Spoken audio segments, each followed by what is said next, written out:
Hello, hello. I am Wings to Fly of Wings to Fly Audio, and I am going to read you a story that I have written. I hope you enjoy it. It is called In Love with a Dragon's Dinner.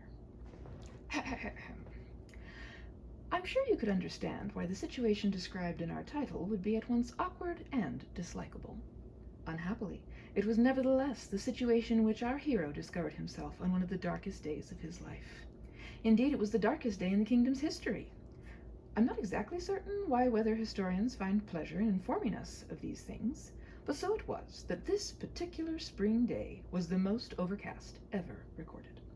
How that fits in with overcast days that occurred before people began getting paid to write these things down is a matter of small mystery in and of itself, but it's not one on which I shall spend much time thinking. I have better things to do. For instance, I have a story to record. But first, a reflective side note. I wonder if weather historians ever express uncertainties about storytellers and what they find necessary to write down. Anyway, I've gotten rather off track. This is the sort of story which should begin in a very particular way, and this is very particularly not it. Let me begin again. Once upon a time, there was a very fine knight. He was out to improve the world, and he'd begun his quest by heading over to a location that was pretty well known for the unhindered ferocities of its single resident, who happened to be a dragon of the fire-breathing variety. Our knight intended to commence ferocity hindering as soon as he could reach the wilderness spot. This last task turned out to be more difficult than it sounds. After journeying throughout the kingdom for days and weeks, our hero came to the irrevocable conclusion that his map was a pretty sorry excuse for anything other than a decorative fantasy about where the world was supposed to end. Yes, that's right. Where, not when. This story takes place in the, oh my, the world is flat, Dark Ages. So, as he was resourceful, in addition to being very fine, the knight asked a peasant just exactly where the dragon's den of horrifying terror was supposed to be. Forest hands suggested following the sounds of screams and wailing until the scent of decay could be smelt. You'll be pretty close at that point, the burly fellow concluded as he picked up his knitting. He hoped the knight didn't have any other questions. He wanted to finish his sweater before it got any darker, and cables were such a difficulty even with proper lighting. Fortunately for Hans' cables, the very fine knight had no more questions, and straightway left the peasant knitting before his cottage door. Unfortunately for Hans' cables, this darkest day of the kingdom's history was growing yet dimmer and dimmer as the barely visible sun made its daily route through the heavens. Our poor knight had to rely entirely on his hearing for direction, and this was a pity, for it led him directly to Ethrindil's center of commerce, i.e., the kingdom's marketplace. The very fine knight almost lost it at that point. He always hated it when he mixed up sounds of anguished fighting for all that is generally held dear with the cries of a kingdom marketplace on bargain day. Nevertheless, it was bargain day, and a very fine knight can always use a marvelous new weapon at a discount price. He was almost as delighted with his purchase as he was grateful to the owner of the stall where he'd found it.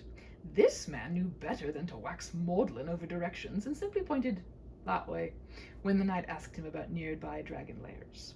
Now, while you or I might have found that even more vague and dismaying than Forest Hand's instructions, this very fine knight was practically unexcelled at riding in a straight line, a more challenging venture than might first be thought.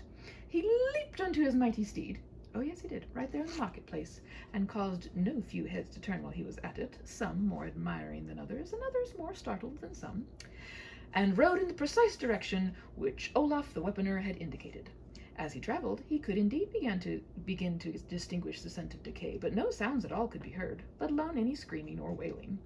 It was as if the dark clouds which blackened the sky could hinder senses other than sight. And soon the knight became certain that it was hindering the sense of common as well, for he'd almost reached the vicinity of the dragon's lair, only to see that he was preceded on the path by someone on foot, who was definitely not in armor or even carrying a weapon. As he drew nearer, he saw it was a woman, and as he drew even nearer, he saw she was wearing a crown. "Milady!" he cried out, "what are you doing here?" The woman screamed. She screamed well and loudly, with true blood-curdling overtones. Whatever it was she was doing, she apparently had been under the impression that she'd been doing it alone, and hearing an unexpected voice come out of the darkness and silence had disconcerted her, or so it seemed at the very least. To put it mildly, Milady looked not to be a fan. The very fine knight regretted scaring the woman. It was far from the noble and chivalrous deeds with which a very fine knight was supposed to occupy his time. He also regretted tying felt over his horse's hooves in order to take the fearsome beast he was hunting by complete and total surprise. At the time, it had seemed a wise, if unsportsmanlike, precaution to take, but now its taking poor unsuspecting travelers by complete and total surprise tendencies struck him as terribly uncouth. "Madam, fear not," he began, rather uselessly, as she was already afeard nearly out of her mind. "I come in peace." "If that is true, why would you be brandishing that effectively alarming weapon?" he was asked. "That is, I come in peace to you, but not, of course, to the horrid and terrible beast which haunts these quarters relentlessly in all its gory aptitude. I say, do you know about him? Because you really ought to avoid places like this, sweet and unarmed maiden that you are." "I've come here for the express purpose of meeting him," she explained primly, "so I am aware not only of his existence, but also of his residence in these quarters." "Oh, dear maiden, rethink this madness! He will surely devour you the moment he lays sight upon your lovely person." She did indeed appear quite beautiful to this very smitten knight's eyes, but he felt his face grow hot inside his helmet at how cavalierly he had just informed her of this. However, the princess, very fortunately, in the knight's opinion, seemed to take no notice of the phrasing that so concerned him. "That's rather the idea," she responded patiently. "He's been so irritatedly loud lately that father thought a princess to eat might calm him down. He said they like princesses. I don't see how we could taste so differently from everyone else, but I hope we do, and that's how prove a treat for this dragon. He's been so cranky lately, and all the people in the kingdom are scared." Her lower lip trembled a little, indicating that the princess of the kingdom was at least a little bit scared too. "But no!" the knight cried. "This cannot be!" As people seemed to have done quite a lot in those days, if we are to believe all those old stories, he'd come to the conclusion in a matter of some seconds after she first spoke that he was deeply in love with this brave young woman, and he absolutely did not relish the idea that her father had sent her off to be dinner for some dragon. How base! How cruel! How unjust! How her eyes resembled candles lit in the window to cheer a weary traveler onward to home. And now those deep brown eyes were filled with tears. "My princess, take heart!" He could have said another heart in wit, for she'd already quite absconded with his, but he didn't think of that until later. "And go back! I will engage this dreadful beast in conflict and subdue him or die!" Such daring words were supposed to make her consider loving him back, but they just made her tears spill over. "Oh no," she sobbed, "you must not." Not what? Engage the dreadful beast in conflict, subdue him, die? The princess had not been very clear. But if she'd meant that she didn't want him to die, that was good, right? Anyone on the brink of considering loving another person would be inclined for that other person to not die, right? "Dear princess, don't worry! 'Tis the beast that should fear his fate!" And the very fine knight raised his marvelous new weapon purchased at a discount price, high and proudly. "But he'll kill you!" The knight deflated slightly. It wasn't very nice for his cherished and adored one to be so certain of a sorrowful outcome to the impending battle. It didn't indicate that she had much confidence in him at all. So he decided to tell her just how wrong she was, in words so eloquent that her faith in him would grow in irrevocable proportions. "No, he won't," he declared emphatically. "But I have heard peasants whose herds he plundered tell my father that the beast is terrifyingly enormous and monstrously strong. He has proved unbeatable in combat. And now something has enraged him, for his dreadful angry roars have been sounding throughout the countryside for weeks. No one in these hills can sleep. You must not engage him, good knight. Even such a fearsome warrior as yourself could fall victim to his vengeful fury." The princess wrung her hands in her distress. "You cannot make your poor wife a widow."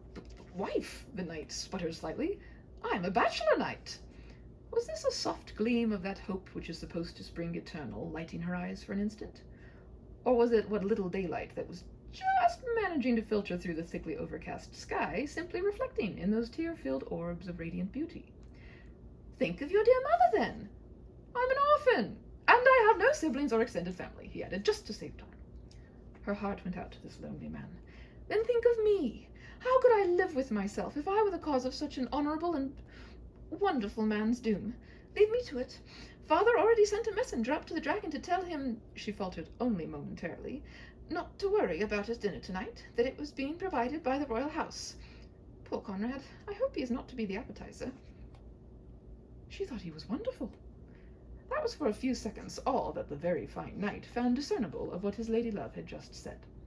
Then his mind turned, with odium, to the morbid deeds of her vile father that she'd mentioned. "Wait a moment," he suddenly cried. "He sent a messenger! This dragon talks!" "Yes, very rudely. He used to send the most insolent replies to my father, when asked to stop annoying the peasants. Indeed, poor father is quite fed up. But if he talks, why hasn't he just been asked about what's made him so especially ill-tempered lately?" The knight was reasonable, as well as resourceful and very fine. He has been asked, but he won't answer except in indistinguishable roars." The princess almost began weeping again, but she checked herself. "Please, kind sir, do not endanger yourself further. Your mount is very quiet." She eyed the war horse with suspicion. "And the dragon isn't roaring at present. He must be asleep. You can get away." "Dear, brave princess, I will not leave, and you are the one who must not be endangered further. Take yourself away, sweet lady. I will return shortly and give you a ride back." He'd almost said a ride home, but that was unthinkable, considering the awful father who awaited her there. No. When he returned, and they began riding away from this vicinity so near the dragon's lair, he'd thoroughly explain how absolutely much more one must expect from those near and dear to one. Once she understood and agreed, he'd spirit her away to live with dear Granny Gooden that had raised him and who loved company at any time. She could make even a princess feel at home, he was certain. And the king would certainly not give chase after a daughter of whom he apparently thought so little. With no further ado, but with many more plans blossoming in his mind, this reasonable, resourceful, and very fine knight reared his great steed and rode away into the dimness at a fast gallop. It soon became apparent that the dragon had either awakened or grown weary of silence, for his roars began to be audible in all their gruesome fury. As the night grew closer, if not for his newfound love cheering and speeding him on, even his brave heart would have faltered in his courage. This was because the dragon was apparently emitting fire as well as raucous noise, for the temperature surrounding his lair was nearly unbearably hot. The knight wished he dared to remove his heating armor, but that would be as unbeneficial to his cause as his map had proved to be. Suddenly, the dragon's fearfully bleak lair came into view. Just as suddenly, the roaring ceased, and if our very fine knight hadn't had it on such good authority that this was where the dragon was supposed to live, he would have thought this was just your ordinary run-of-the-mill abandoned lair of fearful bleakness. He sighed in annoyance. After all this fuss, had the dragon suddenly left for parts unknown to pillage and terrorize? The very fine knight could feel himself growing just a bit put out, for in that case he'd have to chase after the beast, which could take days, and then who would save his princess from her awful father and take her to Granny Gooden's? He was about to say something very peevish aloud to his horse, when to do so became quite unnecessary. It also became quite impossible. Our very fine knight's vocal cords had a tendency to tie themselves into knots somewhere around his feet, when enormous dragons leaped from great heights to stand before him, shooting fire in terrifying gouts. Though effectively silenced, our hero was not in any way nonplussed. He had come, after all, to engage this beast in mighty combat, and he proceeded to do just that. He rode straight toward the monster in its gaping mouth. Naturally, the beast saw him and brushed the knight and his horse away like so much lint on a table spread. Fortunately, he did not do this before the very fine knight had had a chance to see the inside of that gaping mouth. "No wonder he's been especially ill-tempered lately. You would be too with all those cavities," he said in an aside to his horse. "Probably due to a poor diet of meat and naught else, that dragon hasn't a good tooth in his head." At that, the very fine knight sprang to his feet and began climbing the rocks against which he'd been thrown. In swifter time than I can write it, he threw himself at the dragon's head and sent it into unconscious oblivion with his discount prize of a weapon. Then, with that same weapon, he extracted every rotten tooth in the dentally afflicted dragon's open mouth. Now, you're possibly wondering how one knight could extract that many teeth in less time than it took me to write of it. Well, I've repeatedly told you how very fine of a knight this one was, and it was just that fine of a weapon that he had to use, so don't go wondering. Let us back to our story. As the very fine knight heaved the last great tooth onto the ground, he leaped down as well and turned immediately upon hearing his horse whinny. "Oh, no!" Oh, yes, the knight had been followed, and as she'd had to make it on foot, his beloved princess had only just arrived, alerting his horse and crying out to see her gallant defender jump from a dragon's mouth covered in blood. "You poor courageous man, are you terribly hurt?" She ran to him, heedless of the terrible scene in which he stood. No, darling, you mustn't touch him. You'll get all filthy. Wait until we get him back to the castle and all cleaned up. I say, old boy, you aren't hurt, are you? Besides that nasty bump on the head." Neither princess nor knight could have looked more astonished if it had been the unconscious dragon speaking. "Father?" exclaimed the princess. "Father?" repeated the knight. "Bump on the head!" the princess cried, and she looked terribly torn, as if she didn't know whom should claim her attention first. And she truly didn't. For on the one hand, there stood the kindest, bravest, nicest, and most protective knight she'd ever known, and he'd been hurt defending her. He needed attention, never mind how dirty he might be. But there, on the other hand, stood her father. He hadn't sent her up to this fearful place alone. That made much more sense, for to do so had been so very, very unlike her hitherto loving and devoted, though sometimes absent-minded, parent. Meanwhile, the very fine knight was undergoing his own inward bewilderment. It was as deep as his recently founded attachment to this princess, whose father was apparently not as blighted as he'd supposed. The man actually seemed quite likable, running to his daughter and picking her up to embrace her. "Dear Beatrice, you took so long I was afraid you'd gotten lost. And who is this young man who has so neatly foiled and improved upon my scheme for this dragon's demise?" "I'm Sir Wilkins, sire, of Kilberdine." The very fine knight shook his head to clear it. "Did I hear you aright, sire? You had a scheme for this dragon's demise?" "Of course I did!" The reply was indignant. "You don't think I'd send my precious Beatrice up here without one, do you? Her dear mother would never forget me.